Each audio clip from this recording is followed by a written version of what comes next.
Hey everyone, I am Mad Max of Maxwell Manor. First, a little update. We have reached $260 earned for Chip's surgery. I want to thank everybody who gave for that. We're still accepting donations. The surgery date is on May 11th, so yeah, I need the money. Unfortunately, I haven't been streaming the last few days. I'm extremely nervous about a dental deep clean that's coming up. Because of the fibro. Because of the fibro. I'm extremely nervous about how much it's going to hurt.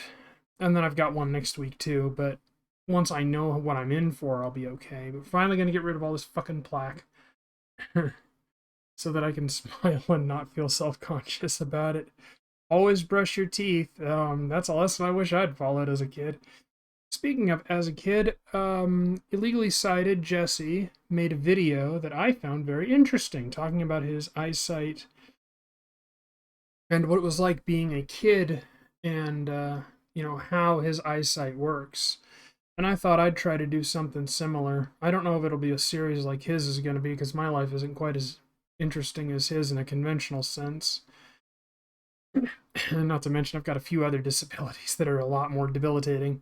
But I figure I'll give it a whirl, because a lot of people are curious about the blindness side of it. I mean, asthma is pretty easy to figure out. You can't breathe.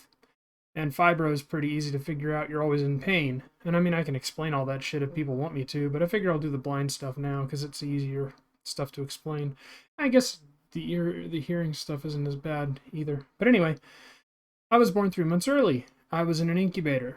The nurse was not paying attention, and I got too much oxygen, so my retina's detached. Partial detachment in my right eye, full detachment in my left eye. My left eye is completely blind, always has been. My right eye is 2400. Now, Jesse's, for context, was 2800 and 2200, which is absurd. I can't imagine functioning with 2800 in your good eye, because that's double bad. But he's got the same thing I've got. When you've grown up with it, that's all you know.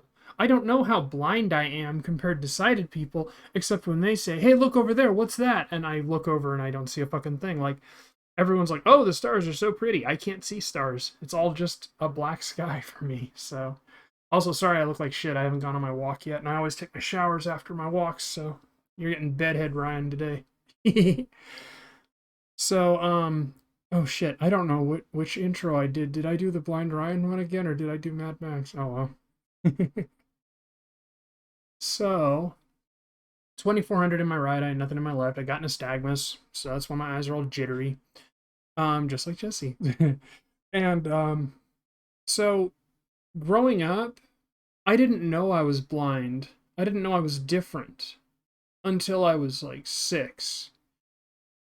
Or maybe I did know I was different, but I didn't know to what degree. It really hit me when I was 6, and my blind teacher told me, "Look, you're not normal. You're fucked up." I mean, not in so many words, but but yeah. And the weird thing is, I went to a blind preschool to learn how to be blind. Well, I mean, it was just to teach us how to do stuff. And I mean, I've been in O&M since I was 3. Thank you, Ron Turner, best fucking teacher ever. Sorry, K. Rogi. You were an amazing teacher. Mr. Turner beat you out just barely. You are the second best blind teacher. And then Andrea Slavin was another really great blind teacher. And fucking Miss Katie was another good one. Miss Eswine was a good one. God, I remember all their names. Fuck, how do I do that? I can't remember yesterday, but I can remember their fucking names. It's the Alzheimer's.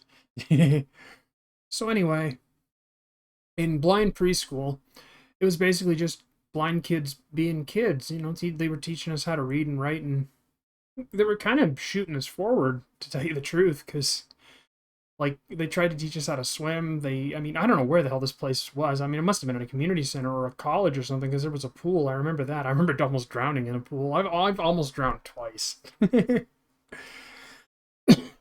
So they'd take us to this pool, and I just jump in, even though I'm 2 years old and don't know how to swim, obviously. So they have to get me out. And yeah, that happened. And then again when I was 7, when we got our first house with a pool. we were renting this house and it happened to have a pool. So what do? Exact same thing. 5 years later, hadn't learned a goddamn thing. Jump right into the pool. Except this time I kind of floundered my way out. I flopped my way out of the pool because it wasn't as deep, or I was taller, or both.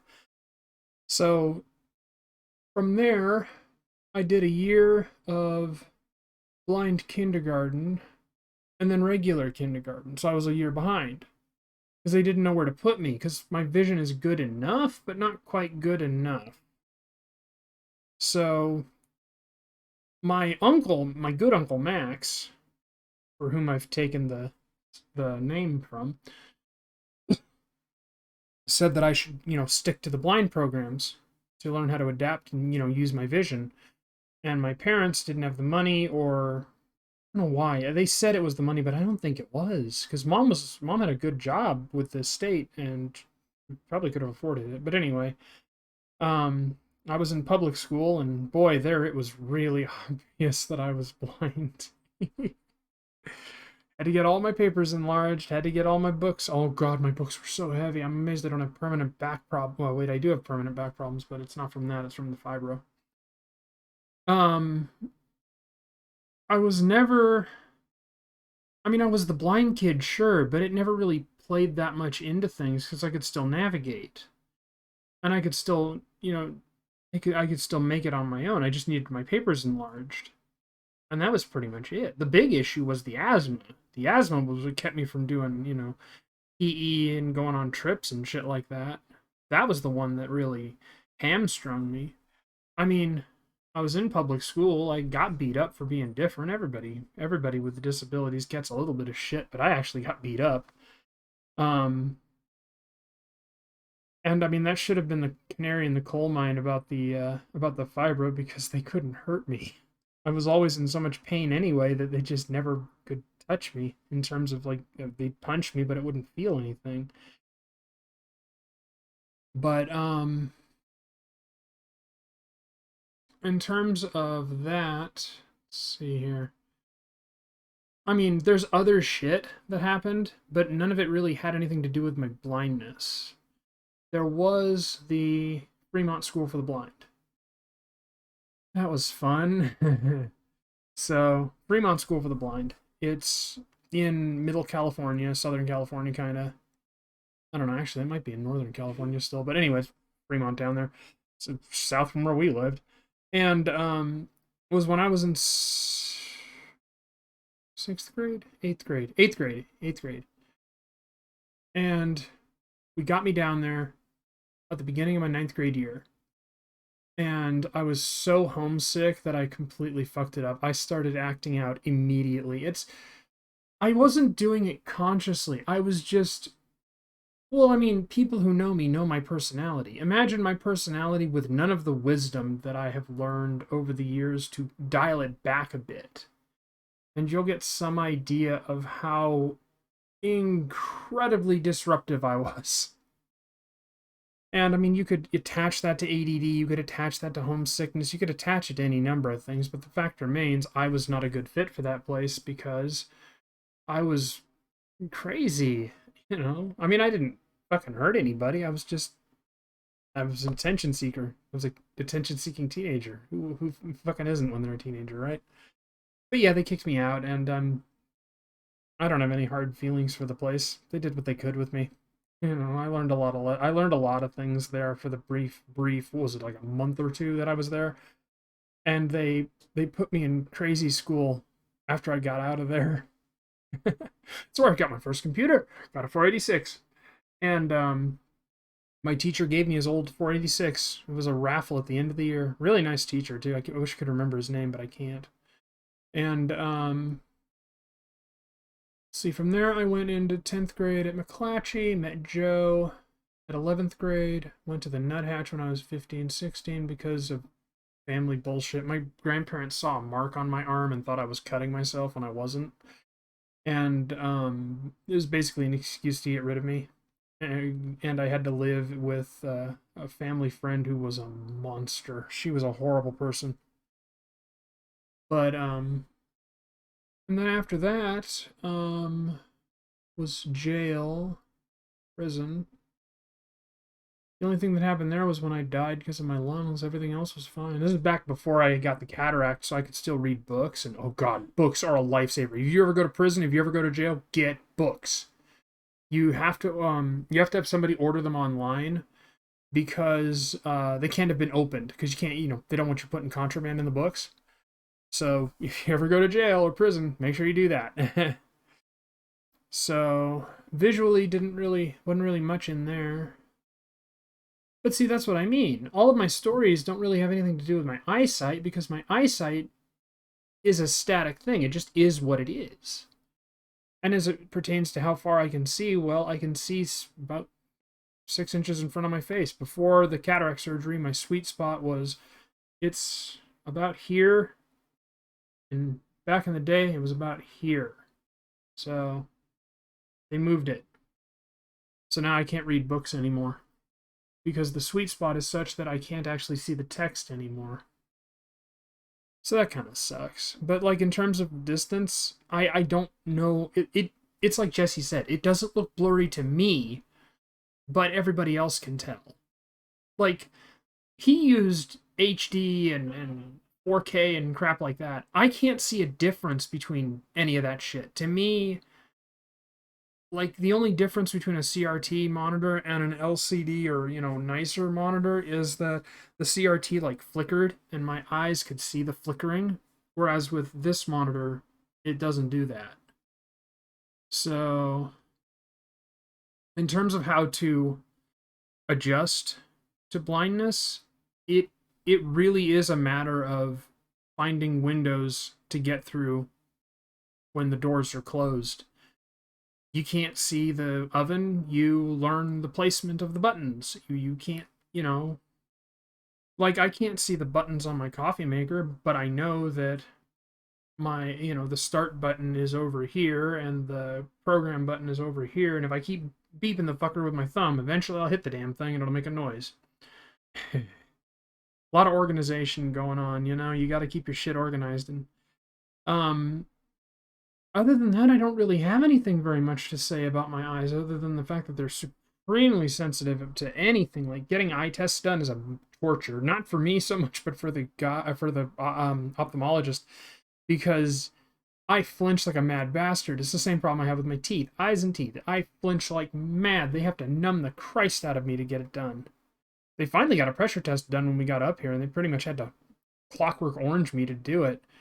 But yeah. Wait a minute. Oh, no. I misread that. I thought my fucking desktop audio was muted. But anyway, I hope this gives people kind of an insight as to how my blindness really isn't that big of a deal and why I'm very happy that I retired Blind Ryan.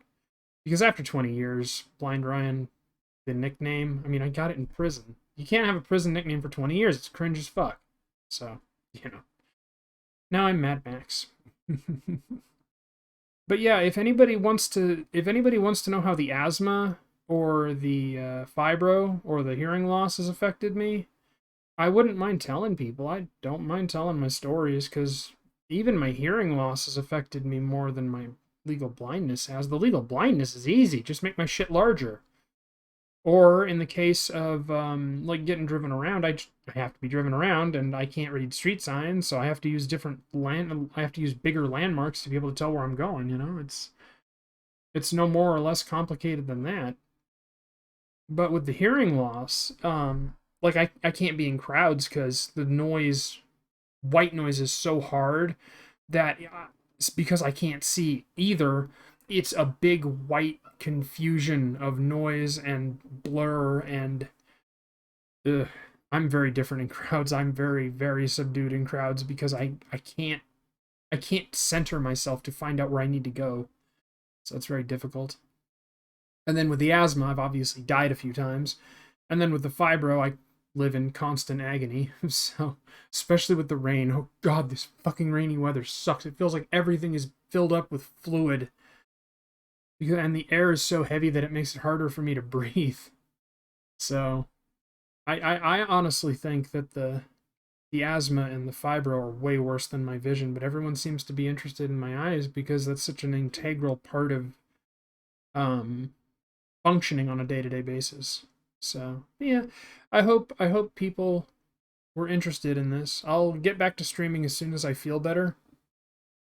And yeah, I have been Mad Max, and I will see you all next time. And I would like to again thank Jesse for making an extremely interesting video idea. And maybe I'll make something alongside that. I will have a link to his video in the description if you want to see his. His is I think his is much more interesting than mine because he's a better speaker than I am. But you know, different. I honestly think it's good to have different perspectives on the same problem because his experience of being low vision and my experience are two completely different things. Because with me, one, I have better vision than him, and two, it just hasn't affected me as much as it's affected him. Not to mention the fucking, all the other shit that's wrong with me.